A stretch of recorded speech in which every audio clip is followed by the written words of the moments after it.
स्वर्गात पण जे सुख मिळणार नाही ते तुझ्या चरणी आहे. किती मोठी समस्या असू दे, श्रीपाद श्री वल्लभा तुझ्या नावात समाधान आहे. असे श्रीपाद श्री वल्लभांची भक्तिमय संदेश ऐकण्यासाठी आत्ताच आपल्या चॅनलला सबस्क्राईब करा. श्रीपाद श्री वल्लभ म्हणतात, हा संदेश आज तू शेवटपर्यंत ऐक, कारण या संदेशामध्ये तुझे भाग्य बदलण्याची शक्ती आहे. माझ्या बाळा, पूर्वजन्म अत्यंत प्रबल असेल तर श्रीपाद प्रभूच आपली भाग्यरेषा बदलू शकतात. याप्रमाणे आपली भाग्यरेषा बदलून लावण्यासाठी आपणाकडून दुसऱ्यांसाठी काही ना काही काम होणे हे अत्यंत आवश्यक आहे. सर्वसाधारण ही परिस्थिती साधणे हे कठीण आहे. सृष्टीच्या कार्यकल्पात किंवा कर्मदेवतेच्या कार्यकल्पात श्रीपाद प्रभू अनावश्यक दाखल देत नाहीत. भक्तांची तीव्रता श्रीपाद प्रभूंना हलवून सोडते व योग्य उपाय सांगण्यास प्रेरित करते. श्रीपादांच्या हृदयातून उमटणारे प्रेम, करुणा त्यांच्या महाप्रभावामुळे कर्मदेवतेची शक्ती निस्तेज होऊन जाते. कर्माचे रूप जड असते. श्रीपाद प्रभू हे चैतन्य स्वरूप आहेत. योग्य वेळी प्रकट होऊन आपल्या चैतन्य शक्तीची सामर्थ्यता ते प्रदर्शित करतात. त्यांचा अत्यंत सहज भाव आहे. तुमचा श्रीपाद प्रभूंवर विश्वास असेल तर आत्ताच व्हिडिओला लाईक करा आणि कमेंटमध्ये दिगंबरा दिगंबरा श्रीपाद वल्लभ दिगंबरा असे टाईप करा. तुमच्यासाठी बंद नशिबाचे द्वार उघडले जातील. श्रीपाद वल्लभ चित्रा नक्षत्रावर जन्म घेण्यास एक विशेष कारण आहे. 3 गोल एकत्र असलेले अश्विनी नक्षत्र म्हणजेच त्यांचे स्वरूप आहे. तोच ऊर्ध्व चक्राचा प्रारंभ आहे. तेच त्यांचे दत्तात्रेय स्वरूप आहे. कलियुगात त्यांचा प्रथम अवतार श्रीपाद श्री वल्लभ आहे. हा अश्विनी नक्षत्राच्या सरळ रेषेत म्हणजेच 180 अंशावर असलेले चित्रा नक्षत्र त्यांचे 180 अंश असणारे त्यांचे कोणतेही नक्षत्र किंवा कोणताही ग्रह शक्ती केंद्रित करण्याचे कार्य करतो. मनुष्य त्यांचे पूर्वजन्म, त्याचे कृत प्रारंभ, त्याचे गृहात पटीने जन्माला येतो. ग्रह मानवावर द्वेष भावना अथवा प्रेम भावना ठेवत नाही. त्या ग्रहातून निर्माण झालेल्या विविध किरणाने, विविध स्पंदनाने त्यास त्या काली त्या विशिष्ट जीवांना विशिष्ट फल देतात. विविध स्पंदनाने त्या काली त्या विशिष्ट जीवाला इष्ट अनिष्ट फले मिळत असतात. अनिष्ट फलांना दूर आणि आपणास त्या किरणांना, बंधनांना दूर करावे लागते. हे आपण मंत्र तंत्रणाने, ध्यानाने आणि प्रार्थनेने तसेच योग शक्तीने साध्य करू शकतो. पूर्वजन्म कर्म अत्यंत प्रबल असेल तर वरील विधानी काही करू शकत नाही. अशा परिस्थितीत श्रीपाद प्रभूच आपले भाग्यरेषा बदलू शकतात. याप्रमाणे आपली भाग्यरेषा बदलून निघण्यासाठी आपणाकडून दुसऱ्यांसाठी काहीतरी चांगले कार्य घडले पाहिजे.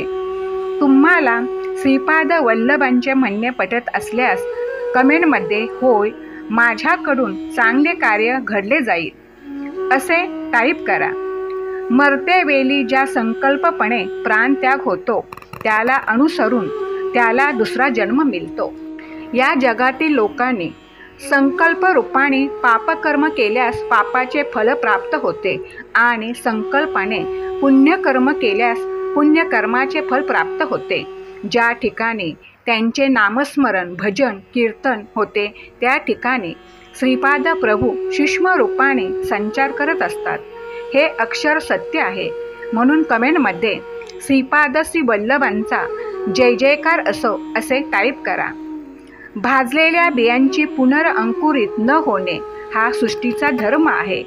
भाजलेल्या बियांना पुनरअंकुरित करणे हे सृष्टीकर्त्याचे शक्ती सामर्थ्य आहे.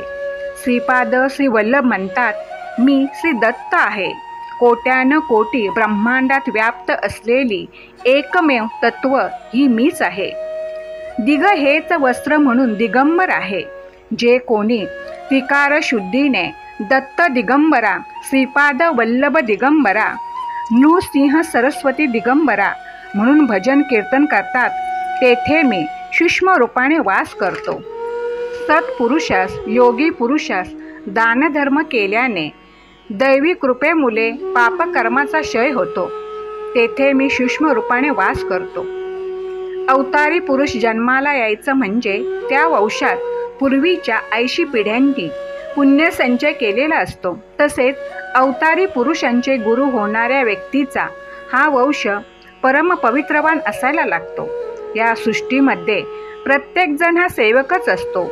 मी जेव्हा प्रसन्न होतो तेव्हा त्या सेवकाला सेवेचे जास्तीत जास्त फल प्रदान करतो, परंतु अप्रसन्न झाल्यास सेवेचे कमी फल देतो. ब्रह्मदेवाने लिहिलेल्या प्रारब्धास कोणी बदलू शकत नाही, परंतु श्री दत्त प्रभूंच्या भक्तांसाठी मात्र श्री दत्त ब्रह्मदेवाला आदेश देऊ शकतात. त्यामुळे नेहमी श्री दत्तांच्या सेवेत राहा, श्रीपादांच्या सेवेत राहा, श्री स्वामी समर्थांचा जप करा, त्यांच्या सेवेत राहा. तुमचे भाग्य नक्कीच बदलेल. जी कोणती मनोकामना आहे ती प्रयत्नाने नक्कीच पूर्ण होईल. प्रयत्न करत राहा, परमेश्वर नक्कीच साथ देईल. श्रीपाद श्री वल्लभांची कृपा संपादन करण्यासाठी आपल्यातील पहिला अहंकार पूर्णपणे नाहीसा झाला पाहिजे. ज्या वेळेस आपले हृदय काम, क्रोध, लोभ, मोह, मत्सर या षड्यंत्रांपासून मुक्त होऊन शुद्ध होईल, त्यावेळीच स्वामींची कृपा होण्यास मुलीचा विलंब लागणार नाही. सृष्टीमधील प्रत्येक वस्तूमधील स्पंदन होत असते. भिन्न भिन्न प्रकारच्या स्पंदनामुळे व्यक्तीमध्ये आकर्षण तर काहीमध्ये विकर्षण होतो. पुण्यकर्म उत्तम आचरण आणि विचाराने स्थूल, सूक्ष्म आणि कारण देहात पुण्यरूपी प्रकल्प पण होते.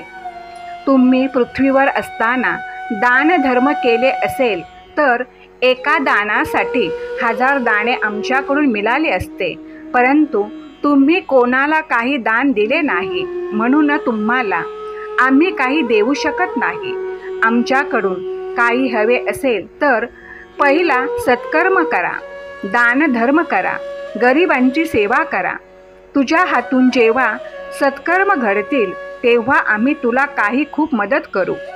तर आजच संकल्प कर की तुझ्या हातून आजपासून नक्कीच सत्कर्म घडतील. हा संदेश शेवटपर्यंत ऐकल्याबद्दल तुम्हाला खूप खूप धन्यवाद.